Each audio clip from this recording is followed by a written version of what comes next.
Well, this was a surprise. I've been quietly anticipating this movie for quite some time now, but in no way, shape or form did I expect a teaser for the film anytime soon. Not for a few months at least. I'm not complaining though, because this teaser trailer just raised my hype to new heights and kind of confirmed my suspicions that it's going to be an amazing movie. Before I get to the actual trailer though, and why I've been eagerly anticipating the movie, I think I have to give a little bit of a backstory in me becoming a fan of this franchise. Way back in 2013, I somehow found myself at the cinemas watching Catching Fire. I hadn't seen the first Hunger Games movie, so it was a little weird that I was there. Nevertheless, I watched it and I actually really enjoyed it. I went back home and watched the first one, and then when the last two came out, I went and saw them as well. They were honestly really good and probably the gold standard when it comes to book-to-screen adaptations. So then it was radio silence. No news as far as I was aware of any sort of continuation with this franchise and world for quite some time. Until of course we got the news that a prequel novel was arriving in 2020, with Lionsgate already in talks for making the film adaptation. So A Ballad of Songbirds and Snakes was released, and whilst I didn't read it, I did go and see the movie. I had a great time with that one too. I think I even briefly considered it the best film in the franchise to date. Now that I can step away from it though, I realise it was kind of insane, but still, I think it was a testament to how good each of these films really are. So we come to 2024 and a new prequel's announced, this time focusing on Haymitch. Once again, Lionsgate makes the deal before the book's even been released, and I think that maybe that's the wisest decision they've ever made. I just have this sneaky feeling that this one is gonna blow up. March 2025 arrives and my girlfriend immediately buys the book, just like with A Ballad of Songbirds and Snakes, but once she's finished, she won't just let me not read it anymore. I figured it had been a long time since I gave the book series a shot, so why not? I finished it within 2 days and had absolutely no idea how brutal Suzanne Collins could be. Thankfully, I'm not alone in that this book was especially cruel. It was great, of course, but some scenes are just etched into your brain and you think, how could somebody even conceive of this? Consequently, I'm now even more hyped and excited than I would have been if I just knew a fresh Hunger Games movie was coming to the screen. I am now significantly invested and was following along all the fan casts and then the confirmation of these fan casts. If anything, that just sealed my belief that this film was going to be massive. The fact that people responsible for casting were lurking online to see who everybody pegged for it and then just decided, well, I guess we'll try to get them. It's actually insane. I don't think there's ever been anything like it, which shows that they're taking note of what the fans want the characters to look like and who they best thought could embody the characters, and that bodes really well for a book adaptation itself. It means they'll know what fans really connected with, what could have been better, and what they're mostly anticipating to see on screen. With all of these elements combined with a fantastic book and having just the right amount of nostalgia bait with the young Haymitch, I would easily expect this would be a box office smash. It's not like Songbirds and Snakes where it was based off of Snow. Whilst that was still interesting, he's too far removed and also isn't within the games itself. Haymitch though is a fan favourite, and with many other additions from the main series like Effie Trinket, it's bound to do better. I honestly think it could reach the heights of the first film at least. We'll have to wait and see of course, but we can start speculating with the release of the first teaser trailer. I do just want to issue a warning that with this particular breakdown there will be spoilers for the plot. I just don't think I can make a breakdown on a small trailer and not give information about what's happening on screen. I'd have to make up too much stuff and that wouldn't be any fun. Obviously you'd be aware who wins, but there's so much more to the story. So if you haven't read the book and you don't want to be spoiled, this won't be the video for you. However, if you have read the book or if you just don't care, you're more than welcome to stay. On the other end of the spectrum though, book fans, please forgive me if I get things wrong. I did read it once,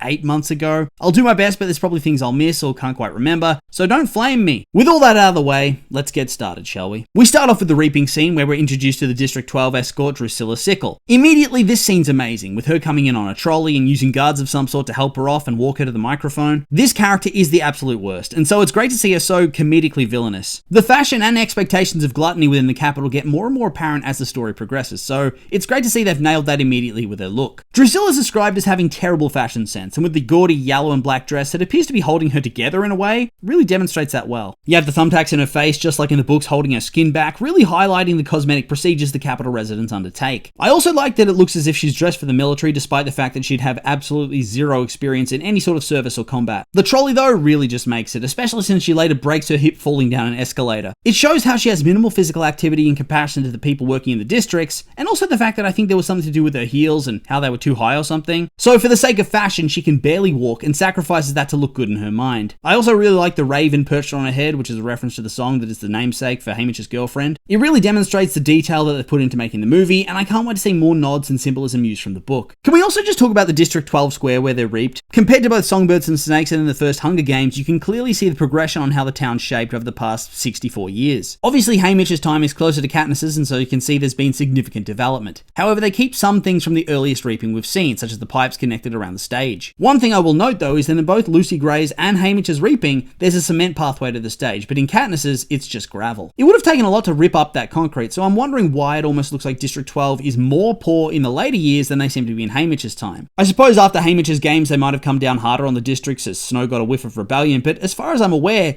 It's not like District 12 was bombed between Haymitch's and Katniss's games, so what gives? Why would they remove it? It's just weird. I even went to check if there was a difference in the movie sets between the first and second Hunger Games movie, because I know they changed directors and Francis Lawrence has been doing it ever since Catching Fire, but no, it's still gravel then too. Make it make sense, Francis. Make it make sense. Before we move on from the reaping, a couple more things. I like that you get a visual of the kids from Drusilla's perspective so you can set up the front that Haymitch is nowhere to be seen. Readers will know he's going to be made to stand up in the front row to be reaped after one of the other male tributes is killed for trying to run away, so it's just a fun little thing to notice. I also like that they hang onto Drusilla's line for a second too long as it moves into the next scene. It's eerie and silent, so it just sets the tone really well for the games. We get our first visual of the arena where it's the 48 tributes standing on the pillars around the cornucopia. Drusilla explains the Hunger Games has twice the number of tributes, which obviously means twice the glory. So for those that may not be aware, this is the 50th Hunger Games, which means it's a quarter quell, which means it's a special version of the Hunger Games. This time they've decided to double the tributes, whilst in the 75th with Katniss and Peter, they drew the tributes from the existing pool of victors. Compared to every game we've seen so far, apart from the doubling of the tributes, this looks the least threatening, but I think that honestly, that makes it all the more creepy. You have the colourful flowers that adorn the circle around the cornucopia, which we'll later learn are toxic for the tributes. I also don't know if I'm reading too much into it, but in the first shot we see, there's all the tributes standing around there on the platforms, but it's heavily overcast. However, in the second shot closer up, it's far more sunny. I wonder if that's meant to be a clue in that all is not as it seems with the arena. We do know the game makers control the environment, but still, I think it's interesting. Looking at it more closely, God, it would suck to be at the bottom of the hill if you wanted to reach the cornucopia. It's precariously balanced on this ridge, so not everybody has an equal shot of getting there in time. It's also interesting how the cornucopia itself is built. It seems fairly open, but then there's these little enclaves where you can get caught and trapped. Just brutal. You can also see that the tributes aren't stood side by side with each other's district. They seem randomly put in various places, and I can't remember if that's exactly how it happened in the book, but I do think it adds more stakes and is a good move from the game maker's perspective to prevent immediate alliances and less deaths. Still though, readers would know that pretty much all of the districts have chosen a side, and so there's really only two teams fighting each other. You have this pretty much confirmed in the next shot, but I want to focus on something else before that. We have a character, Panache, remove his jacket cloak thingy and just chuck it on the ground before they're allowed to move off the pedestals. From memory, isn't this dangerous? They aren't allowed to move off this stage until the game makers say it's time, otherwise they blow up. I know that's the case in the later games, but I figured this would be the case here too, considering they're all just standing there not moving. So why would he even do this? Is he an idiot? If the ground blows up, sure he could kill some people, but would it also not kill himself? He is a career from District 1, so I doubt he's the suicidal type, just an absolute moron. I know the jacket wouldn't be as heavy as a human, but we also know that mere apples have been able to blow up the ground before. I realize those were planted mines, but still, I doubt it's that different. It obviously doesn't do anything, but anyway, absolute stupidity. That's all I can come up with as for the reason behind his carelessness. Next up, we see Lulu looking around, and I like that we have her standing next to a District 11 tribute. A clever nod to the fact that she's secretly from that district. The way that she's dressed, she almost looks more disheveled than the others, which I also think is another clue that something's not quite right. Of course, it could just be the angle and the funny jackets they have on, but still, in comparison to the others, hers looks more creased. It's so sad to see her looking around all confused. To add on to the heartbreak, here we get our first look at Ampit, another beloved character. It's crazy how analytical yet calm he looks here, considering where he is and also his age. I mean, he does look a little scared, but pretty composed, I would say. He looks over to Haymitch, who we see is nodding at him in turn, getting ready for their big plan. You can see that Haymitch has a slight cut on the side of his face, which I assume is going to be from the initial parade of the tributes where he and Luella are involved in the chariot crash. Either that, or it could be some other threat from one of the other tributes, or even from Snow himself. I doubt Snow would stoop so low, though. We get a countdown from 10 where we first see Panache, although this time his outfit looks more yellow than snot green. However, I suppose that works too, I guess. Next, we see Maisie with her token around her neck, which is a cool little snippet into her character and personality. It's beaded, so I can't remember if she gets her original necklace back from Luella's body and that's this, or whether she had multiple. The next shot is of a meadow with flower circles perfectly around it. They look like tall hedges or fences almost. Within the number 8, you can see both Haymitch and Lenore Dove looking up at something, so that's presumably from the scene we see later on in the trailer before the reaping. Counting down, we then have the number 7 with a shot of Haymitch and I think Maisie walking up a hill away from a lake. I can't remember a lake or water source that large from the books, especially with an island in the middle, but that could just be a cool new addition. I'm realizing as I'm writing this that I remember far less than I probably should. Whoops. In the number 7, we see Haymitch holding Maisley's necklace, which I presume is after she's died. At the number 6, we see Silka Sharp, the tribute that makes it to the end alongside Haymitch, and is an absolute monster. I do like that they're highlighting her here because she is an important player. Number 5, we have Wyatt looking around, and it just makes me so sad that he's going to die seconds later. It also seems that he has a cut on the side of his face as well, so I presume that maybe there was a scuffle or a fight among a few tributes. Either that, or maybe it's from the chariot crash as well. With number 4, we see Haymitch and Lulu walking through the arena together, looking at the toxic flower beds. In the number itself, we see a shot of Luella, which I thought was very clever. It's really sad seeing so many little kids in this one. At 3, we're back with Maisie and Haymitch at the entrance to the maze they get lost in, but this time they've come with a plan to destroy the generator. In the number 3, you can see numerous people using the District 12 salute. I think this is the funeral at the end of the story for the tributes, Wyatt's dad and Haymitch's mother and brother. Back at the arena, the number 2 shows Haymitch readying himself to get supplies at the beginning of the games. 1 then shows all of the tributes running at the cornucopia at once, following Haymitch and Panash's angle. It's interesting though, because in the book, Haymitch was able to get supplies without much interference since most people were captivated by the beauty of the arena. Here though, it seems like a free-for-all. It's probably to make everybody look a little less stupid. I mean, it's a fight to the death. Sure, there's some pretty flowers, but you have bigger fish to fry. Also, it allows him to build up a bit more of a rivalry between the careers and the newcomers. They don't seem so random when Panache pushes Haymitch down specifically, and Silka's right behind him. After the countdown, we get a look at the distant sunrise over some mountains. I would assume that this is in the arena. We then see Ray Fiennes as President Snow, and I cannot take this man seriously in this shot. He looks so silly! The dumb hair and his almost sad puppy dog face. He doesn't scream of a man I should be afraid of. Of course, we know perfectly well he can play cold-hearted villains to a T, and it's actually really exciting that they've gotten him for this role, since I think he said before he didn't want to play a big villain again. Rest assured, I'm not saying he's going to be bad or anything like that. I'm not even saying the styling's bad. I actually think it makes sense for the time period and how things would change between now and the 74th Hunger Games. I know some people have been giving the movie flack because they think he looks older than Donald Sutherland did in the Hunger Games, which I don't think is true, but I do think he looks more dated, which seems deliberate. Makes sense, right? The technology and cosmetic procedures people have access to change over 60 odd years, and so him looking this way isn't a surprise. I just think that this specific shot isn't giving cold and calculated like you'd expect Snow to seem. However, he does very much look like a loser who hasn't stopped focusing on a girl he knew for a few months and blames her for everything going wrong in his life. You can just imagine this guy going on some unhinged rant to Haymitch, can't you? I also really like the early design of the stadium where they do the chariot parade. I assume that's where this is. It looks familiar, yet not as developed as in the later games, really keeping with that continuity theme. However, this is only frustrating me more about the gravel situation. Pick up your game, Francis! Next, we're back in the arena, this time with Haymitch and Ampert. I had to double check because I didn't expect it to look like this, but the weapon lodge gives it away. They're standing in front of the Mutt portal where they try to flood the interior of the arena to cause it to malfunction. We also get a heartbreaking hug between Ampert and Haymitch. My god, they're just gonna tear your heart out with this, aren't they? He looks so relieved to see him too, whereas from memory, Ampert was far more composed and calm. I like this a lot. It creates more of an emotional connection between Haymitch and the other tributes, which is really gonna sell how terrible his games were and how he became who he was at the start of the Hunger Games. It also gives an inkling to his true character and how he is with Katniss when she's struggling in the original trilogy. Following along, we have Haymitch running away through a meadow. I presume he's fleeing the cornucopia as he looks like he has a bit of gear with him and his jacket's still on. We then have young Plutarch as the cameraman in District 12. I think at the bottom of the shot you can see Haymitch's hair, so I'd say this is when they're filming family reactions after he's been quote unquote reaped. I would assume that Haymitch is trying to comfort his brother and mum, and you can see that Plutarch feels uneasy about it all. Honestly, great casting choice here. You can really see the resemblance between him and Philip Seymour Hoffman. Continuing on in District 12, we have the introduction of Lenore Dove, Haymitch's girlfriend with her flock of geese. Haymitch arrives and they spend some time together before Lenore gives him the flint striker that's the symbol of the story, a conjoined snake and bird head. To be honest, it's far more colourful than I would have expected, and I love that they use the colours for the book for the striker itself. It just feels so bougie compared to everything else we've seen from District 12. It makes the Mockingjay pin look super lame in comparison, and that's owned by Maisie. I like that you get to see her accordion and that she looks somewhat similar to Rachel Zegler, who plays Lucy Gray Baird. Since they're both Covey and she admires Lucy Gray whilst also keeping some secrets about her from Haymitch, there is the possibility that they're related somehow. Not her mother, I don't think, but some other way. I do have to mention, it is funny to me that they look like they've walked out of a magazine photo shoot, but they're supposed to be extremely poor. Honestly, it's kind of the same for the first movie too. At least in the sequel, you know that they're rich from winning the game, so it makes sense that they're well dressed, but still, their casual clothes often look better than the ones that they're reaped in. It makes no sense. I mean, in the shot in the trailer, Lenore literally has earrings on. I know her uncle's a blacksmith, but come on. Once again, it makes sense that Maisie has jewelry considering her family are wealthier than most in the district, but Lenore Dove? Francis, help me out here. Then we have Haymitch showing his little brother Sid how it works. I presume this is all before the games because I think in the books initially, he didn't have time to show him and instead said that he'd show him after the reaping. Since that can't happen as they're taken straight away, they must have added this scene in. Looking at him here, his pants and jacket seem eerily similar to what Katniss wears in the first scene of the Hunger Games when she's out hunting. Back in the arena, we have Haymitch and Lulu setting fire to a poisonous flower, really honing in on the use of the flint striker. It's clear that the symbolism for the flint striker is Haymitch, and of course with others' help, the beginning of the fire that Katniss is to the rebellion. He's the spark that Katniss carried on to finish the Hunger Games. Next up, we get our first look at Effie Trinket, who just looks amazing. I like that she's not too flamboyant yet in her style, yet she's still unique. You can tell by what she's wearing that she isn't threatening and she's somebody they can trust. What an iconic first meeting that's going to be. I also really enjoy the butterfly necklace, which is a callback, or call forward I guess, to her butterfly dress she wears in Catching Fire. We get another shot of Maisie and Haymitch walking back through the hedge maze, but this time it's burnt to a crisp. Something they'd planned to do to find the game's generator and destroy it. In the next shot from the same scene, you can see the marks where the ladybugs have attacked Maisie. She seems kind of annoyed and frustrated, so I assume this is built building on the feelings of destroying the arena, seeming a far cry from reality. Following on from that, we see Haymitch running from another tribute who's wielding an axe. So this is interesting to me. In the book, Silka confronts Haymitch after killing Wally and attacks him with the axe, which causes his innards to spill outside of his body. Obviously, they're not going to show that, but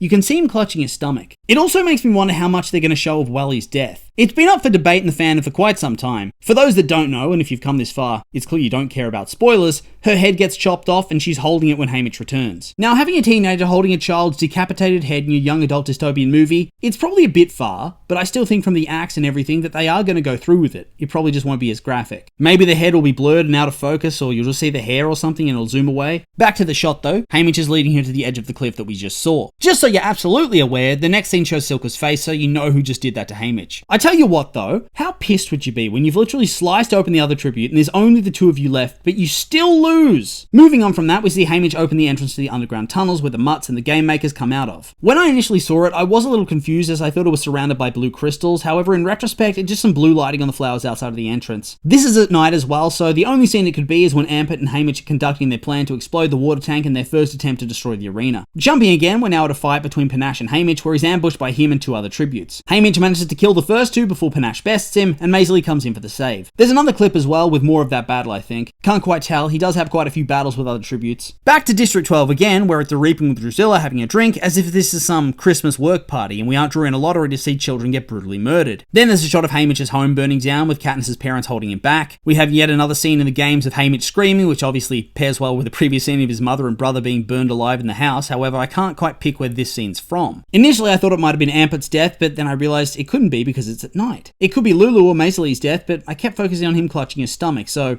is this Wally's death? It could be, and maybe Silka's briefly incapacitated. Maybe it's after he's won and he can't believe it and is angry about it. I'm not 100% sure. The last scene we get is the secret volcano exploding, which happens after his and Ampit's brief destruction of the arena. You can see that he's still drenched from the explosion of the water tank. It's a pretty epic shot to tell you the truth, especially alongside the narration from Haymitch about the third quarter quelling catching fire, that these games are going to be different. I saw some people speculating that this is a new recording from him, but to me, it sounds exactly the same as it did from the second movie. I think people are just clutching at straws to make sure the film actually has the epilogue scene from the book, which I don't think anybody needs to worry about. They absolutely 100% are going to do that. Hell, they even might add Effie Trinket in it as well to completely capitalize on the hot commodity in the cinema these days, nostalgia. We finished with the title screen and the release date of the 20th of November, 2026. If I was hyped before, I don't even know how to describe this feeling now. The top comment on the trailer says something to the effect of, the movie looks so finished, so they should just release it now, and I cannot agree more. We seriously have to wait for a year? How am I going to cope? This does make me wonder though, is this the end of the franchise? I mean, with the epilogue, it does feel like a neat little bow, doesn't it? I would think that this is the perfect place to end it, but there's so many more untold stories in the world that you could definitely explore. I suppose it's all going to depend on how much money the movie makes and whether Suzanne wants to write another book. Either way, I'm going to be happy, I think. They haven't missed yet, and I'm still happy with what we've got, and if that's it, then that's cool too. With all that being said though, these have just been my opinions, and now I'd like to hear yours. What did you think of the new Hunger Games trailer? Did you like it? Hate it? Are you excited for the movie? Maybe not? I'm curious for your thoughts, so make sure to like, comment, and subscribe, and let me know.